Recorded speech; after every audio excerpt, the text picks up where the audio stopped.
Now, millions of workers across the UK will see their pay increase when the national minimum wage and the national living wage go up on Monday. The rise in the minimum wage will be one of the highest since it was introduced 25 years ago. Dan Whitworth from Radio 4's Money Box is here to tell us more. Hello. Morning, morning. OK, so we need to really explain the difference between the national minimum wage and the national living wage, Yes. first of all, don't we? We do. And the national minimum wage pretty much does what it says on the tin.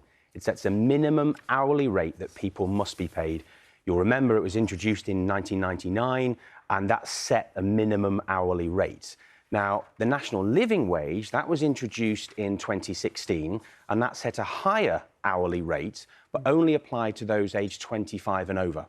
And that's gradually come down. A few years ago, that national living wage, that higher rate, that was then applied to 23-year-olds and above. And in fact, probably one of the biggest changes that we're going to see on Monday is that national living wage, that higher rate, that's going to come down again to include all 21 and above. And then the national minimum wage, well, there are different groups for that. 18 to 20-year-olds, they get a certain amount, and 16 and 17-year-olds, they get a certain amount as well. So the crucial question is, what are the numbers changing to? How much are they going up? What are people going to get? That's what everybody wants to know. So I'm going to go through these numbers with you now.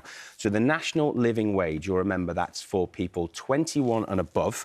That is going to go up to £11.44. That's a 9.8% increase. So a pretty decent increase. 18 to 20-year-olds, so that's the national minimum wage, that will go up to £8.60. And that's an increase of 14.8%. So again, another high rise. And then finally, 16 and 17-year-olds, as from Monday, they will get a minimum hourly rate, £6.40, and that is an increase of over 20%. So another thing to note about these changes on Monday is the third highest rise in the history of the national minimum wage. I've been speaking to a couple of students at Titherington Sixth Form College in Macclesfield in Cheshire. They told me what they thought of these changes. I am actually being paid the rate for an 18-year-old at the moment, despite being 17. But it will be interesting to see next month whether this will go up accordingly with the rise of the national rate or not. But currently, even though I do work 2 jobs, by the end of the month I am completely rinsed. I think the raise is definitely a positive thing. I think it's a necessary thing. However, I think for many people, I mean, if I was on the minimum wage for my age range, I wouldn't be able to support myself like I do, even though I do have the support of my family. I think the rise is really important because for me, the money is going to be really important to me. I'm going to be saving most, if not all of it, for my uni course, which should be about 4 years long. So obviously I'm quite apprehensive about making sure I can provide for myself for those whole 4 years.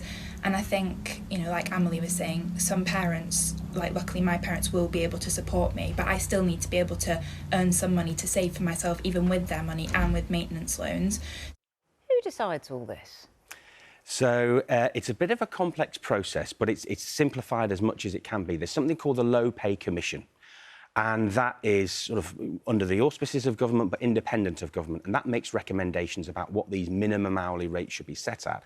And to do that, they hear evidence from dozens and dozens of charities, businesses, companies, employers, as to what they think the minimum wages for these various groups should be.